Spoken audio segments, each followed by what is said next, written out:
Selamat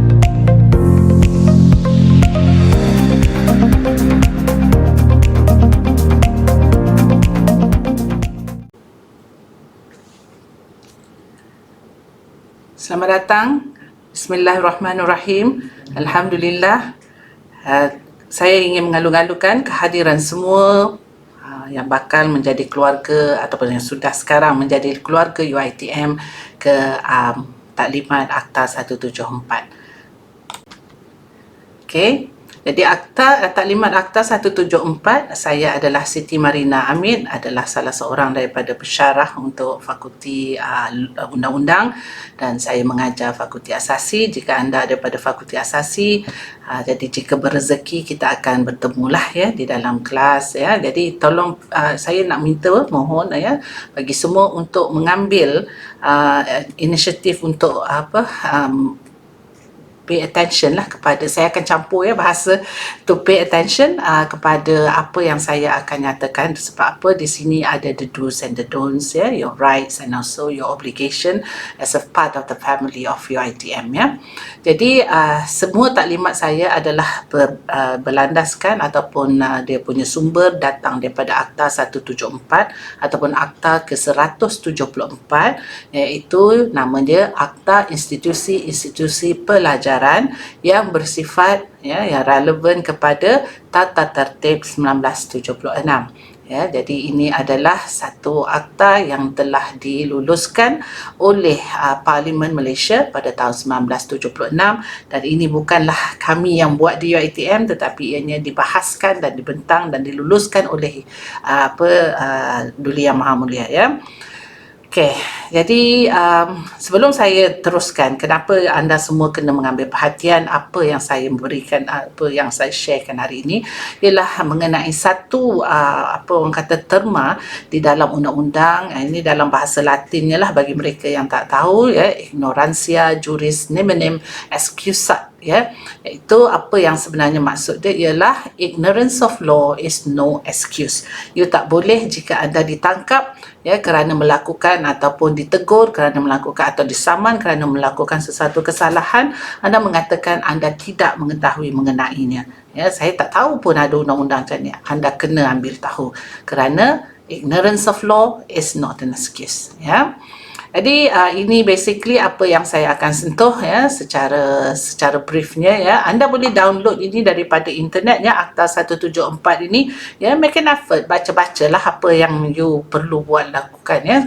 Jadi pertama ialah mengenai pengenalan sedikitlah mengenai akta, kemudian pegawai penguatkuasa, kemudian lembaga tata tertib, kemudian saya akan juga sebut mengenai prosedur ya jika ada berlaku perbicaraan ya sebelum dan semasa, kemudian kesalahan tata tertib. InsyaAllah ya, kita akan juga lihat mengenai penalti dan aku janji ya. Jadi ini yang kita akan buat lah.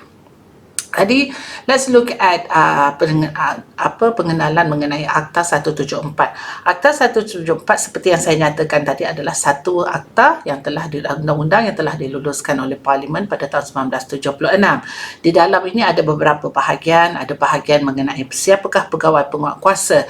Jadi jika anda ditangkap oleh sesiapa ya ataupun ditegur oleh sesiapa, jangan kata kau siapa ya. Mungkin ini adalah orang yang kita telah senaraikan sebagai pegawai penguatkuasa di dalam Akta 174. Jadi ada mereka ini adalah pertamanya yang telah diturunkan kuasa oleh undang-undang ya. Kemudian di dalam ini juga kita adalah tata tertib am ya, ini dalam bahagian 1, dan dalam ini disebutkanlah apakah kesalahan jika anda lakukan ya, dan apakah akibatnya pun ada ya. Jadi kemudian kita ada prosedur perbicaraan ya, dan juga dia punya penalty ya, hukuman apa yang anda boleh dapatlah. Kemudian tata tertib college ya, anda semua dekat sini akan duduk kat college ya. Jadi college ni cantik ya, bersih, sofa ya, tak ada masalah besar ya. Jadi tata tertib college ini kita buat ya untuk you menjaganya lah untuk generasi yang akan datang ya. Jadi kemudian kesalahan akta induk, kemudian kat sini pun ada senarai kesalahan yang dilakukan ya. Kemudian mungkin ini tak apply pada awak lah, sebab awak tidak dibenarkan membawa kenderaan kan masuk. Kalau anda bawa kereta, anda kena parking kat luar, dan itu adalah at your own risk kan. Tapi kat dalam ni adalah basikal yang you boleh kayuh sekitar UiTM kan, yang sekitar kawasan UiTM. Jadi adalah kesalahan lalu lintas, tetapi tak berapa applicable to you guys lah ya. Okay, jadi kita lihat ya, tadi saya sebut ada bahagian yang meneraikan mengenai pegawai penguatkuasa ya.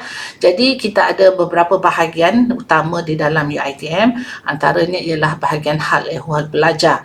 Jadi semua pensyarah, ketua unit ya, pengurus asrama, pegawai eksekutif, penolong pengurus asrama, pegawai penghuni asrama adalah merupakan pegawai penguatkuasa hal ehwal pelajar. Jadi jika ada pelanggaran mana-mana peraturan yang telah ditetapkan oleh UiTM oleh pihak kolej yang anda langgar, mereka ini boleh mengambil tindakan terhadap anda semua. Kemudian yang kedua ialah daripada bahagian hal ehwal akademik. Hal ehwal akademik ini antara yang menjadi pegawai penguasa adalah penolong pendaftar, pegawai eksekutifnya, ketua program. Nanti setiap program yang anda ikuti ada ketuanya, kemudian koordinator, kemudian pensyarah dan jurulatih. Kita tak adalah jurulatih kat sini, so pensyarah ya. Kemudian keselamatan ya, ataupun you all panggil Pak Gad ya. Jadi kita ada polis bantuan kat sini ya, so the unit polis bantuan merupakan pegawai penguatkuasa ya, especially dia bertanggungjawab mengenai keseluruhan apa yang berlaku di dalam UiTM ni lah ya, daripada sasiah rupa dirinya, daripada perkara-perkara yang bersifat moral dan akhlak ya, adalah tanggungjawab. Jadi kemudian lembaga tata tertib, jika anda didapati melakukan sebarang pelanggaran sebelum anda dihukum ke apa benda, anda akan dihadapkan di hadapan dis lembaga ya. So lembaga tata tertib UiTM, so pengerusinya adalah timbalan rektor, pengarah HAP, HA ataupun timbalan pengarah HAP atau HA. So dekat kita sini pusat asasi, kita punya pengerusi yang telah dilantik ialah adalah timbalan pengarah hal ehwal pelajar. Jadi dia akan menjadi pengerusi dan juga akan adalah ahli-ahli yang dilantik ya. Kemudian antara ahli yang boleh dilantik adalah daripada ketua pusat pengajian, daripada ketua program, koordinator, pensyarah ya. Kemudian penasihat undang-undang akan hadir ya untuk memastikan pelaksanaan perbicaraan oleh lembaga tata tertib dilakukan mengikut lunas undang-undang ya.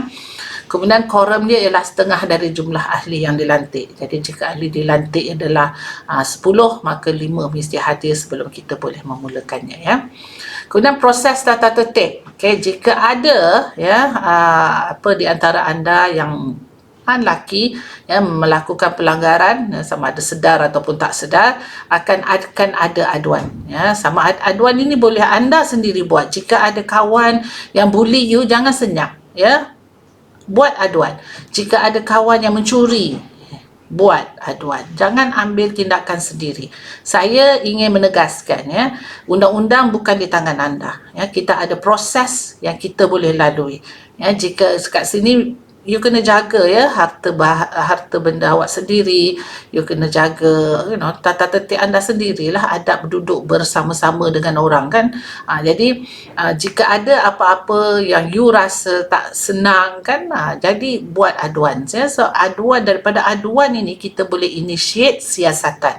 Jadi siasatan kes ini akan dilakukan oleh pihak yang berkenaan lah, sama ada pihak polis bantuan, pihak hal ehwal pelajar atau pihak hal ehwal akademik ya. Jadi mereka akan melakukan siasatan. So hasil daripada siasatan itu, jika mereka puas hati bahawa tiada kes, maka akan gugur. Namun begitu kita akan temukan pihak yang bertelingkah secara informal ya. Kemudian jika ada kes, maka proses seterusnya akan berlaku, di mana kita akan keluarkan, urus setia tata tertib akan mengeluarkan satu surat di mana kita akan hantar kepada pelajar yang berkenaan ya, untuk membuat satu tunjuk sebab lah Jadi mereka akan akan kena respon kepada surat tersebut. Kemudian lepas tu jika ada kes, ya, kita dah puas hati ada kesnya, jadi kita akan bicarakan. So daripada pembicaraan ini kita akan dapatlah keputusan sama ada bersalah atau tak bersalah. Kalau tak bersalah, lepas, ataupun diberikan orang kata kebebasan lah untuk melakukan apa yang seperti biasa. Ataupun yang kalau yang bersalah ni yang kita risau, ya, kerana ada beberapa hukuman yang nanti akan saya kongsi, ya. Kemudian kita ada proses rayuan. So selepas keputusan, jika anda didapati bersalah dan dijatuhkan hukuman, let's say kita hukum awak maksimum RM500 denda, amaran, dan RM500 denda, dan anda tidak mempunyai wang untuk ataupun anda rasa tak puas hati dengan denda yang tinggi, anda ada proses rayuan. Tapi proses rayuan ini tidak didengar di lembaga pusat asasi lah. Dia akan pergi ke pihak pejabat undang-undang di Shah Alam pula, ya. Jadi ada panel yang lain pula yang akan meneliti mengenai kes rayuan anda, ya. Jadi ini adalah prosesnya, dan anda kena tahu proses ini, ya. Dia tak boleh tak tahu. Tiba-tiba awak kata saya tak tahu pun saya kena ni, tiba-tiba je saya tak boleh, ya. Pihak UiTM kena maklumkan awak terlebih dahulu. Mesti ada perkara-perkara yang telah berlaku, ya, sebelum awak dibawa ke hadapan panel tata tertib. Jadi apa bendanya, inilah dia kena ambil tahu, ya. Kena prosedur pembicaraan ini kita ada dua. Satu pra-pembicaraan, satu pembicaraan, ya. Pembicaraan sendiri pun kita ada option, sama ada you nak buat secara face to face, maknanya you hadir di hadapan lembaga tata tertib sendiri, ataupun you tak dapat hadir atas sebab-sebab tertentu, anda juga mempunyai hak untuk membuat representasi bertulis. Namun begitu, saya mencadangkan untuk awak hadir kerana senang nak berkira kita, supaya semasa kita membuat pertimbangan hukuman, ya, kita boleh bertanya dengan awak, kan, berbual-bual sebelum kita jatuhkan hukuman yang sewajarnya lah. Tetapi nak buat representasi bertulis pun boleh, ya. Okey, seterusnya, ya, ini adalah pra-pembicaraan, ya, prosedur pra-pembicaraan. So jika tadi kan proses telah berlaku, siasatan kan tadi dapat aduan, ada siasatan.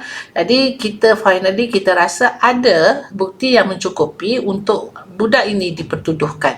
Jadi pelajar akan menerima surat pertuduhan. Ya, jadi anda akan kena baca apakah pertuduhan yang telah dikenakan terhadap anda, dan anda boleh bersiap sedia dengan kes anda pula, ya. Jadi dalam surat pertuduhan ini kita ada maklumat pelajar, cek maklumat pelajar tu betul ke tidak. Kemudian ada fakta kes, baca fakta kes betul ke tidak pada tarikh yang dituduh itu awak berada di dalam UiTM dan melakukan kesalahan yang telah disenaraikan di dalam itu. Jika tidak, sediakan bukti-bukti menafikan fakta kes, menafikan kesalahan yang telah dilakukan yang telah dipertuduhkan. Kemudian daripada situ kita akan kata jika sabit kesalahan, peruntukan Akta 174 yang mana awak bersalah. Okey, kemudian lepas tu kita akan letaklah detail tarikh, masa, tempat di mana anda kena hadir perbicaraan. Jadi surat pertuduhan ini selalunya menyenaraikan perkara-perkara penting untuk awak membuat persediaan yang secukupnya. Bawa saksi jika perlu, bawa dokumen jika perlu. Jangan kata depan panel tata tertib kita tanya, ada tak dokumen yang menunjukkan apa yang awak cakap ni? Oh ada. Boleh tunjukkan ada kat rumah. Jadi ada kat rumah itu macam mana kita nak orang kata nak assess, kan, nak nilai kan. Jadi hak, ini semasa pembicaraan hendak berjalan itu nanti anda diberikan hak, ya. So ada beberapa kaedah di dalam Akta 174. Kaedah 5/3B dia kata hak untuk diwakili oleh staf atau pelajar. Jika ada staf yang sudi untuk mewakili awak dan dia percaya bahawa awak tidak bersalah dan dia rasa awak berhak untuk diwakilinya, dia boleh mewakili awak lah. Awak tanyalah sesiapa, adakah lecturer ke sesiapa lah yang awak, tapi mesti orang dalam UiTM. Jadi tak boleh bawa lawyer daripada luar pula, ya. Bawa mak ayah awak ke, abang kakak awak ke, tak boleh lah, ya. Kemudian anda juga boleh diwakili oleh pelajar. Jika ada wakil pelajar yang you rasa apa orang kata ada aura tersendiri, ya, confident enough, ya, to represent you, bolehlah datang beritahu maklum kepada HCP bahawa anda ada representasi. Jadi orang ini akan bantu awak lah. Itu hak, ya. Kemudian kaedah 5/3C, hak untuk representasi bertulis. Seperti yang saya nyatakan tadi, anda boleh hadir sendiri di hadapan panel ataupun anda boleh membuat representasi bertulis. Contohnya, kesalahan atau perbicaraan itu tarikhnya anda sudah pulang, let's say ke Sarawak, ke Sabah, jauh kan. Jadi nak datang balik, jadi anda buatlah representasi bertulis. Boleh, tak ada masalah. Tapi kena jelas. Bila tulis tu terang satu persatu, sebab hukuman akan dijatuhkan berdasarkan representasi bertulis. Sama ada awak nak mengaku bersalah atau awak nak mengaku tak bersalah, kita tak kisah. Kalau mengaku bersalah, apa sebabnya? Kalau mengaku tidak bersalah, apa sebabnya? Jadi kena jelas. Jadi itu saya kata, it is best if you can appear before the panel, so that kita boleh tak ada orang kata confusion kan, kekeliruan kan, salah faham, ya, salah tafsir, ya. Tapi kalau tak boleh, tak apa, representasi bertulis boleh juga digunakan, tetapi nak nasihat bahawa ianya mestilah jelas, ya. Sebab kadang-kadang apa yang you tulis you masukkan lain, tapi apa yang kita baca kita dapatlah maknanya lain kan. Kemudian hak untuk membawa saksi dan bukti. Macam saya katakan tadi, jika ada saksi, bawalah saksi. Jika ada bukti, bawalah bukti semasa perbicaraan, bukan nanti. Ya, tak bolehlah macam tu. Kemudian hak untuk membawa ibu bapa atau penjaga. Jika you melakukan kesalahan, dipertuduhkan dan dibawa ke tata tertib dan you nak ibu bapa you hadir, boleh. Tetapi ibu bapa hadir sebagai pemerhati, mereka tidak boleh bersuara, ya, kecuali bila di-address oleh the panel. Jika panel tanya, baru boleh bersuara. Selain daripada itu, tidak boleh bersuara kecuali dengan kebenaran panel. Okey. Kemudian yang ketiga, nak bagi tahu jika anda gagal hadir perbicaraan seperti yang telah disenaraikan dalam surat pertuduhan, anda akan digantung bila sampai the next tata tertib. Ya. Okey, prosedur perbicaraan, ya. Jika anda hadir, ini adalah prosedur perbicaraannya, ya. Okey, surat pertuduhan tadi dah dikeluarkan. Kemudian let's say lah awak nak panggil orang ke untuk represent awak, ataupun awak wakil diri sendiri, ya. Jika awak rasa awak lebih selesa mewakili diri sendiri, wakillah diri sendiri. Kebanyakan pelajar mewakili diri mereka sendirilah. Kemudian pada hari perbicaraan, awak akan hadir, maklumkan kehadiran kepada urus setia perbicaraan, ya. Kemudian staf atau pelajar memberi pembelaan dan menyoal balas saksi. So kita akan panggil saksi lah. Sebelum tu pertuduhan akan dibaca oleh pengerusi, anda akan ditanya anda mengaku bersalah atau tak bersalah. Kemudian kita akan produce saksi lah, dan saksi ini akan bagikanlah keterangan. So saksi ini awak boleh tanya. Kalau saksi itu saksi daripada UiTM, contohnya UiTM bawa polis bantuan. Okay, so kami di panel akan tanya polis bantuan ini, apa yang awak nampak, awak pasti ataupun tidak, begitu begini. Kemudian lepas tu selesai kami panel menyoal saksi, awak sebagai pihak yang dituduh oleh UiTM boleh menyoal saksi tersebut, ya. Nak menyangkal saksi pun boleh. Itu semua hak awak, ya. Jangan main terima je lah, ya. Jadi jika ada orang tuduh awak dan awak pasti awak tidak melakukannya, dan awak rasa apa yang telah disampaikan keterangan-keterangan saksi kepada panel itu tidak benar, dan you tanya, pastikan dengan betul, ya. Jangan main menyerah saja, ya. Kecuali anda memang buatlah kan. Jadi keputusan diberi selepas selesai, ya. Jadi bila pihak saksi semua sudah memberikan mereka punya keterangan, sudah disoal balas oleh kedua-dua panel dan juga pelajar, maka kita akan panel akan membuat keputusan. Keputusannya bersalah ataupun tidak bersalah. Jika tidak bersalah, as I said, selesai. Jika bersalah, kita akan memberikan ruang dan peluang untuk pelajar membuat mitigasi, iaitu maksudnya kita akan memberikan ruang dan peluang untuk pelajar memohon jika hukuman hendak dijatuhkan, saya mohon hukumannya tidaklah tinggi kerana saya banyak membuat sumbangan kepada UiTM. Sumbangan saya ialah saya meminang pingat emas semasa pertandingan catur antara Malaysia, antara Pusat Asasi Malaysia. You list down you punya contribution, dan itu nanti akan dipertimbangkan semasa hukuman hendak diberikan. Jika nak buang, mungkin jadi gantung sahaja. Jika nak gantung, mungkin jadi denda sahaja. Jika denda 500, mungkin jadi 100 sahaja. It does make difference, Kemudian, jika mitigasi telah dibuat, so as I said, hukuman akan diberi dan you boleh membuat rayuan kepada jatuh kuasa rayuan lah. Okay. Kemudian, jika anda tak boleh hadir, secara fizikal, maka anda boleh membuat representasi bertulis.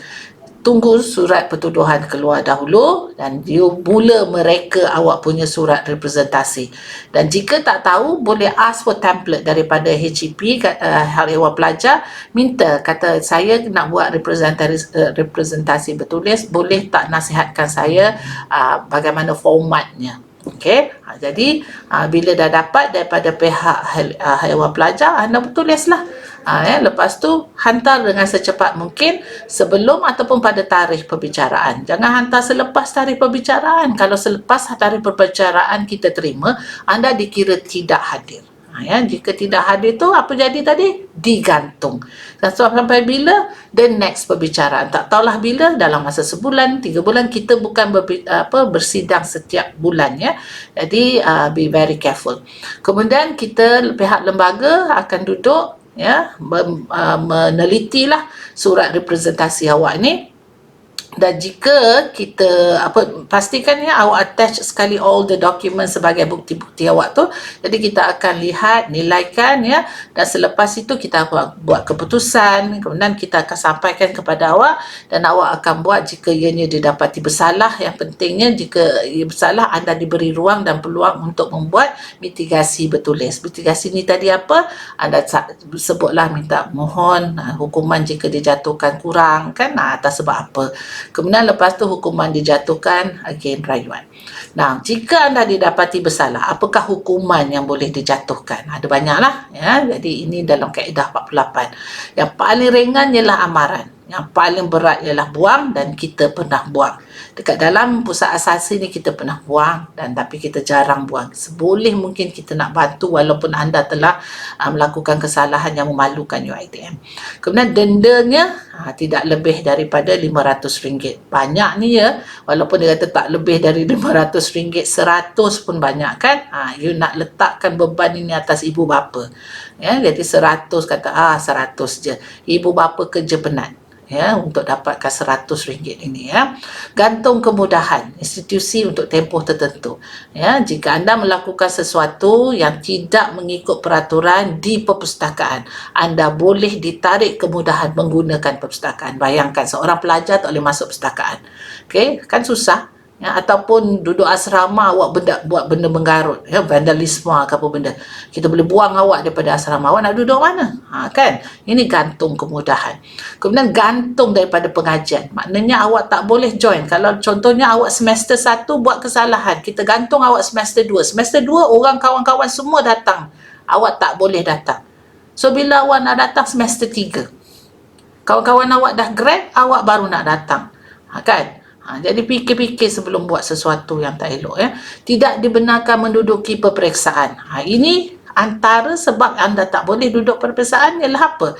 Jika anda tidak mendaftar, tidak melakukan kerja-kerja UiTM yang UiTM suruh bayar yuran ke apa benda lah, ataupun tak hadir kuliah. Kemudian eksklusi daripada mana-mana bahagian institusi untuk tempoh tertentu. Jadi ini maknanya ada tempat-tempat tertentu yang anda tak boleh masuk atas sebab-sebab kesalahan yang telah anda lakukan. Dan akhir sekali buanglah. Jadi jika anda digantung, dieksklusikan tadi, dibuang, ini adalah apa yang UiTM kena lakukan lah ya, di mana kita akan bagi satu salinan surat kepada ibu bapa, timbalan NAB Chancellor, dekan fakulti, ini semua masuk dalam rekod awak ya, bahagian rekod pelajar. Dan jika anda adalah pekerja, saya rasa tak adalah dekat sini kan, majikan akan juga mendapatkan sesalinan. Okay, sekarang saya ingin highlightkan ya, apa nama dia, kesalahan-kesalahan dan hukuman yang ada dan pernah berlaku di pusat asasi ya. Kemudian saya bahagikan beginilah, satu kuliah nanti saya akan yang lain ya. Jadi kuliah section 4 ataupun kaedah 4. You kena faham ya, bila you dengar taklimat bahagian HAA ya, mereka akan sebut bahawa kehadiran ke kuliah di UiTM adalah wajib. Kita akan diminta, pesyarah akan diminta untuk mengambil attendance. Ini macam kat sekolah. Ya, anda kena hadir kuliah. Ketidakhadiran tanpa sebab up to 20% kita boleh terima. Lebih daripada 20% itu menjadi sebab untuk awak dibawa ke tata tertib. Ya, jadi tidak, antara jika anda tidak dapat memberikan sebab selepas tidak hadir lebih daripada 20%, akibatnya anda tidak akan dibenarkan menduduki peperiksaan akhir dan diberikan grade F atau gagal dengan status ZZ, status tidur lah, katakan. Jadi wajib ya hadir. Kalau tak nak hadir tanpa sebab 20%. Kalau tak dapat hadir, pastikan anda ada sebab. Ya, nyatakan sebab awak, beri kepada pesyarah. Kemudian tidak hadir kuliah, tutorial, koko, ya. Ini semua adalah kewajipan ya. Lewat hadir sebenarnya merupakan kesalahan ya, tetapi pesyarah sebenarnya tak kisah sangat mengenai lewat hadir, asal awak hadir. Ya, mungkin awak kena sidai kat luar sekejap lah dalam 20 minit kan, kemudian dipanggil masuk ke, tapi selalunya pesyarah kalau awak lewat hadir tu dia tak adalah bawa ke tata tertib, tetapi respectful lah, tidak menghormati lah kan. Kemudian you nanti akan diberikan attendance, dan selalunya pesyarah akan minta you tanda tangan. Tolong jangan tanda tangan untuk kawan yang tak hadir ya. Jika ini didapati dilakukan, maka ianya merupakan satu kesalahan tata tertib ya. Guna telefon bimbit dalam kuliah sebenarnya merupakan kesalahan dan pernah dibawa ke tata tertib. Setelah pelajar ini ditegur beberapa kali masih lagi tidak berubah, maka dibawa ke depan panel, maka dianya diberikan denda ya. Kemudian menipu sijil sakit, kita gantung ya. Ini kalau dekat dalam luar ni, mahkamah luar, merupakan satu perbuatan jenayah dan boleh dihukum penjara ya. Tapi dekat dalam UiTM ni kita maksimanya ialah gantung. Tapi kalau panel tak nak gantung pun boleh. Tetapi kalau panel nak gantung boleh ke tidak? Boleh. Ya. Kemudian kesalahan peperiksaan. You akan duduk peperiksaan ya. Jadi saya ini yang biasa dilakukan lah ya, bawa nota ke Dewan Peperiksaan. Ya, jika nota yang awak tu berkaitan dengan subjek, contohnya subjek saya adalah pesyarah undang-undang, so let's say subjek pada hari itu ialah Law 033. Jadi nota yang awak bawa itu ialah nota Law 033, maka boleh digantung dan awak akan dapat grade F. Kalau you didapati membawa nota, tapi bila kita cek, tadi Law 033 kan, tapi nota itu nota 035. Ini adalah nota yang peperiksaan semalam, you lupa nak keluarkan, maka ianya juga merupakan kesalahan. Tetapi hukumannya tidaklah gantung, tetapi still merupakan kesalahan ya. Kemudian kesalahan peperiksaan yang lain ialah menyamar calon.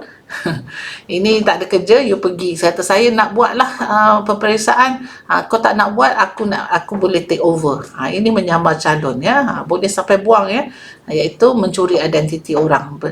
Ini berlaku ya, jangan kata gila ke apa benda. Mungkin bagi awak yang baik tak boleh terfikir kan, tetapi ianya berlaku. Ya, benarkan orang lain pun sebagai calon. Orang yang menduduki peperiksaan sebagai calon lain merupakan kesalahan. Orang yang membenarkan orang lain menjadi dia sebagai calon pun merupakan kesalahan. Ingat ya, sama je buruknya. Ya. Kemudian bawa bahan terperingkat keluar dewan.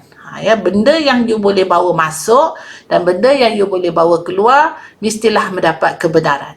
Jika you membawa masuk atau benda keluar tanpa kebenaran, maka boleh menjadi satu kesalahan, denda. Ya, so meniru ini merupakan satu kesalahan yang kerap juga, iaitu pertama, you meniru semasa peperiksaan. Ini buang. Tak ada pilihan lain. Panel tak boleh memilih. Buang saja. Ya. Ujian, nanti you akan ada midterm. Ya. So, ujian, kita selalunya gantunglah ini ataupun denda. Ya. Kemudian nanti pelajar-pelajar sains, pelajar-pelajar engineering, TESOL kan ada tugasan-tugasan yang bersifat makmal. Ya. Kemudian untuk pelajar-pelajar lain ada assignment. Ya. Jangan nak pakai ChatGPT. Ya. Suka-suka hati ya, sebab jika ia didapati merupakan satu peniruan, maka boleh digantung ya. Ini bengkel mungkin awak tak ada lah. Plagiat ya, tahu plagiat, plagiarism ya, yang ni boleh digantung, boleh didenda.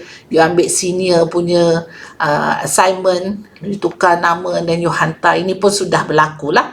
Ya, kita kedapatan sebab pensyarah menyimpan ya assignment senior, dan selalunya kita ingatlah apa benda yang telah dituliskan. Jadi kedapatan dan kita buang, kita gantung pelajar tersebut.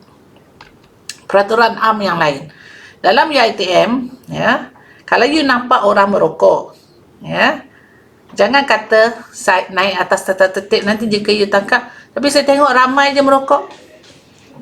Ya. Soalannya, adakah merokok itu salah ataupun tidak? Ya, jadi merokok apa sajalah, sigaret ke, sigar ke, pipe ke, merupakan satu kesalahan. Memiliki tak boleh, hisap tak boleh, jual tak boleh, edar tak boleh. Ya, jika dapat, ianya boleh dihukum. Ya.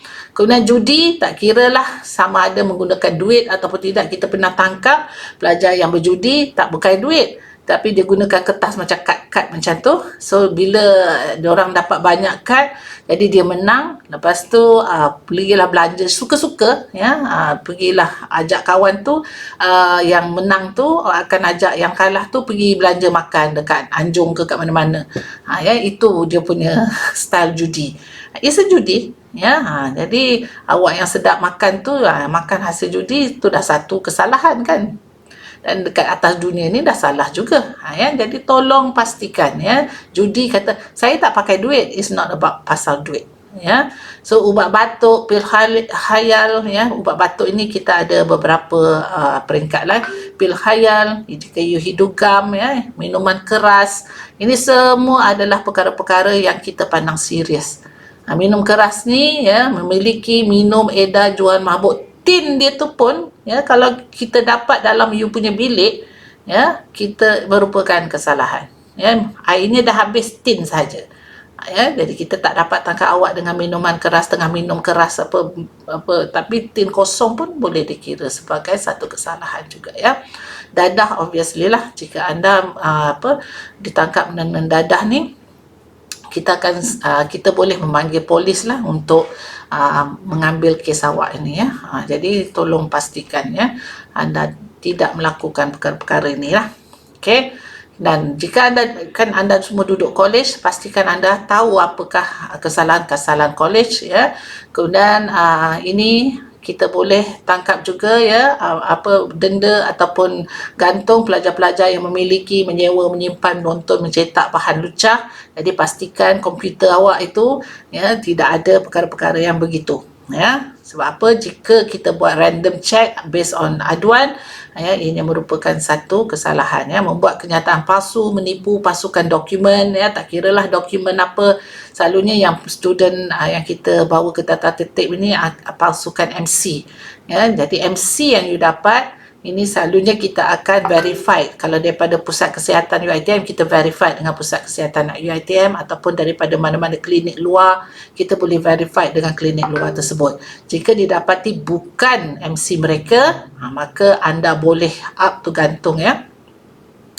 Ini jika anda mengedar risalah hasutan kepada pegawai-pegawai tinggi universiti ya. Jika anda hendak membuat sebarang kritikan, pastikan ianya kritikan yang betul-betul positif, ya, yang you mempunyai base.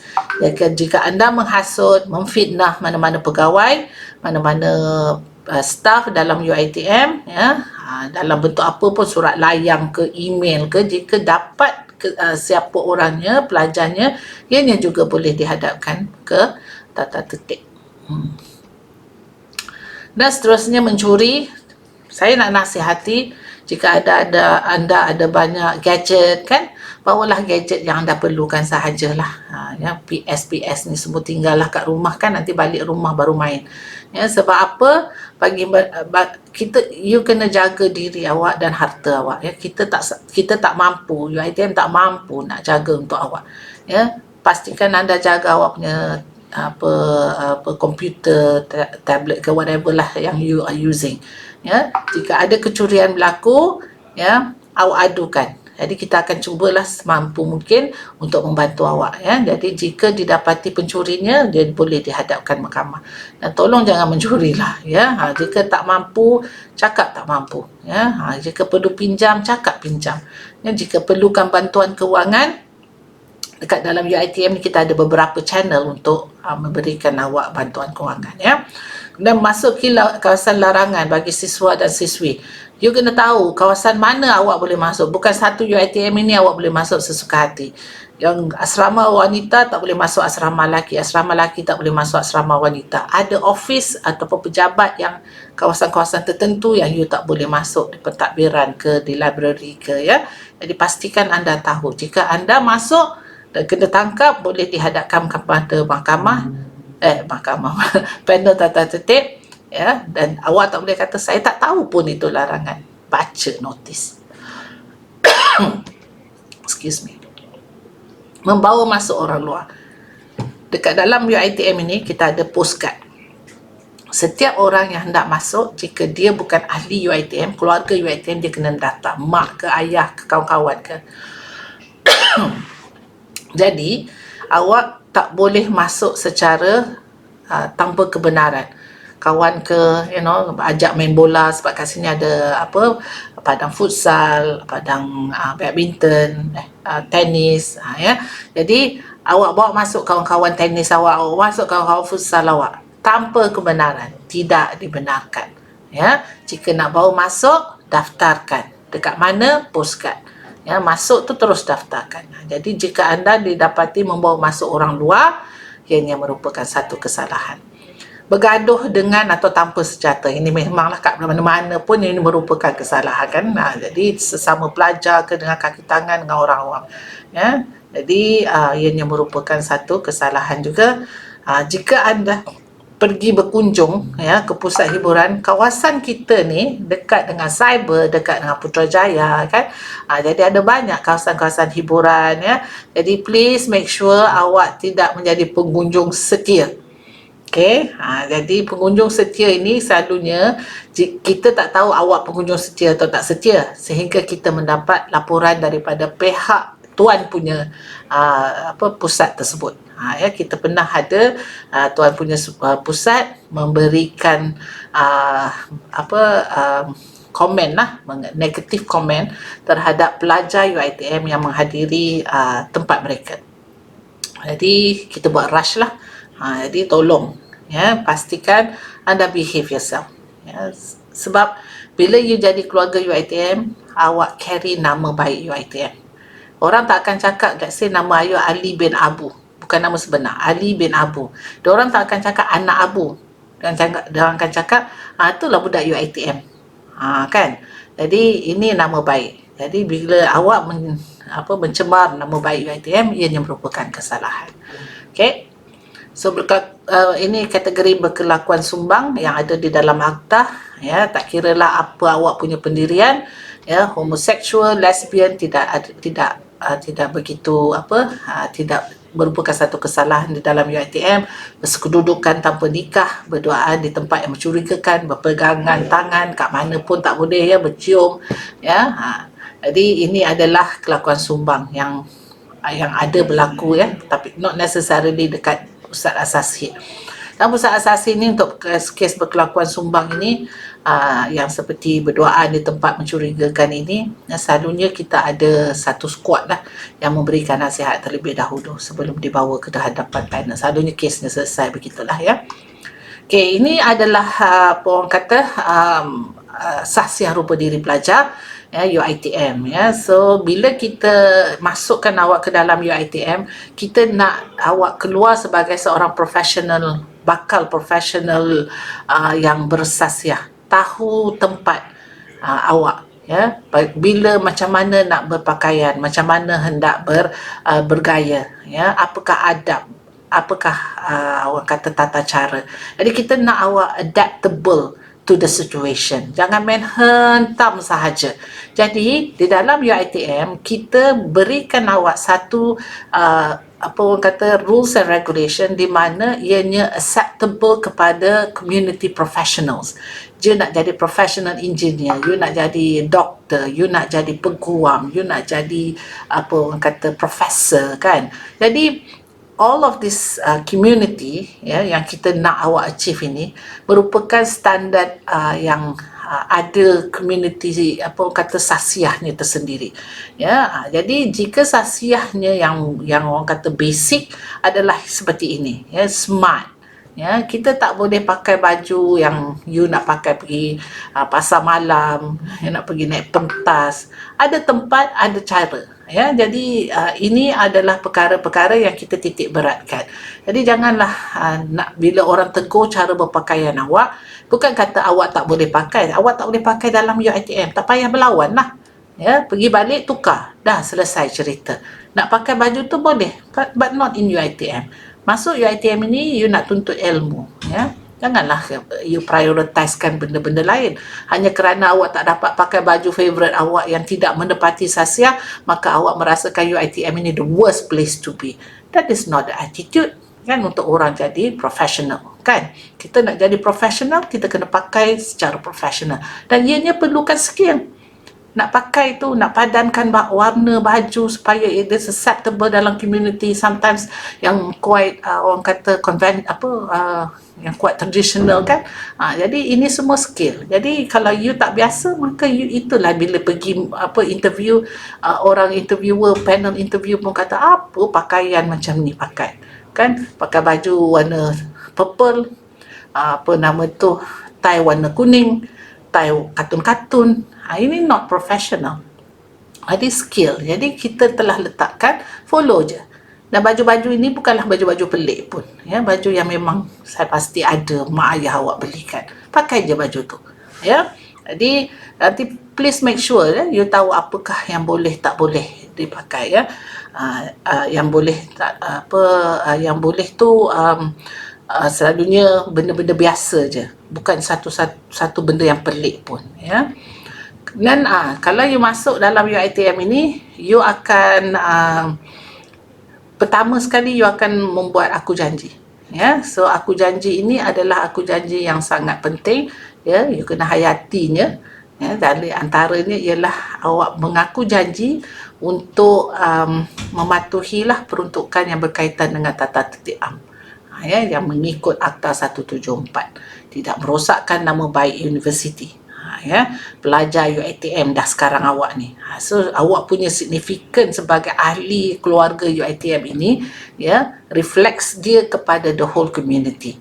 Walaupun budak daripada UiTM Pulau Pinang yang buat, nanti dia akan tanya kita dekat dengkin ni, bukan budak UiTM ke buat hari tu. Saya kata kita pun tak kenal budak ni, dia budak mana, kan. Sebab apa? Community UiTM ni besar, seluruh negara ada. Jadi bukan senang nak manuverkan satu community yang besar ni. Jadi kita perlukan satu, orang kata, kepatuhan kepada rules and regulation, ya. Kemudian tidak merosakkan ketenteraman, akhlak, kesopanan dan tata tertib. Ya, that's why kita ada rules and regulation ini, kerana ianya untuk memastikan bila awak duduk dalam UiTM, awak boleh duduk dengan tenang, boleh belajar dengan baik dan boleh jadi seorang yang excellent if you want to, ya. Jadi kemudian patuh peruntukan berhubungan kehadiran ke kuliah. You know, you have to hadir ke kuliah lah. Dekat pusat asasi ni, kalau you tak hadir kuliah, rugi. Sebab apa? dekat dalam asasi ni, kita memang ajar untuk bentuk awak supaya awak ready untuk buat degree. Apa saja degree pilihan awak. Kita akan ajar banyak skill, banyak ilmu, ya. Jadi datang ke kuliah, jangan tidur, ya. Ada orang yang rather tidur daripada datang ke kuliah. Attitude macam ni tukar, ya. Sebab you datang sini you nak nuntut ilmu, tak kiralah ilmu apa yang awak pilih. Kemudian janganlah terpengaruh dengan perhimpunan-perhimpunan, ya, penerbitan yang tidak baik. Kalau nak buat perhimpunan, kita ada macam-macam aktiviti yang you boleh anjurkan. Cadangkan saja kepada haiwan pelajar ataupun kepada awak punya ketua program, ketua pusat pengajian. Kita selalunya akan menyokong aktiviti-aktiviti pelajar ni. Ya, kalau pelajar datang dengan idea yang baik, kita kata okey, kita sokong. Jadi selalunya berlaku macam tu. Jadi jangan duduk tak buat apa. Kan, kalau you dekat sekolah aktif lagi kat sini. Kalau you kat sekolah tak aktif, try to be active here, kan. Kemudian patuhilah segala kesalahan-kesalahan yang saya sebutkan tadi, ya, patuhilah larangan tersebut, ya, jangan buat, ya, so that bila you grad with good memory, you know, and then you look back, kata I had a good experience with UiTM Pusat Asasi. And ataupun you be inspired, kata I am so inspired to be a lawyer, to be an engineer, to be whatever that you want to be, ya. Jadi bila ini berlaku di dalam satu community awak, ya, kita sebagai seorang facilitator, kita hanya facilitate sahaja untuk awak jadi excellent ni, kita happy, ya. Jadi bukan rules and regulation ni satu benda yang untuk mengekang awak, tapi ianya untuk pastikan awak safe to be here, awak in peace to be here, and awak can excel to be a human being yang about to embark on a bigger journey. Okay? Jadi saya pasti apa yang saya sebutkan ini tidak banyak beza semasa awak bersekolah dahulu, tak banyak beza semasa awak dekat rumah. I believe mak ayah awak pun menetapkan rules and regulation, dan pasti rules and regulation tu sama dengan apa yang saya share sebentar tadi, betul tak? Ya, jadi saya berharap sangat-sangatlah, ya. Jadi kita tak jumpa batch awak ini semua, ya, apa nama dia, dekat panel tata tertib. Saya merupakan salah seorang ahli kepada panel tata tertib. Jadi kita tak suka jumpa student kita duduk dekat depan kita kerana melakukan kesalahan, ya. Jadi itu saja, ya, bagi untuk saya berkongsi mengenai Atas 174. Apa yang kurang saya mohon maaf, dan jika anda ada persoalan bolehlah menghubungi saya kat sini saja, ya. Boleh menghubungi Ewa Pelajar, bercakap, kata saya nak berhubung dengan saya, ya, student panggil saya Madam Marina. Jadi nak jumpa Madam Marina sebab ada Akta 174 isi kandungan yang saya hendak tak faham, ya. Tapi I would advise you to download lah Akta 174, ya, supaya anda boleh tengok-tengok, ya, sambil-sambil menanti hari registration awak untuk menjadi ahli. Okay, jadi saya nak ucapkan selamat belajar, ya. Semoga anda akan orang kata happy and enjoy being part of our family, and very excited to welcome all of you as part of our community. Okay, dengan itu semoga tak berjumpa di tata tertib. Assalamualaikum warahmatullahi wabarakatuh.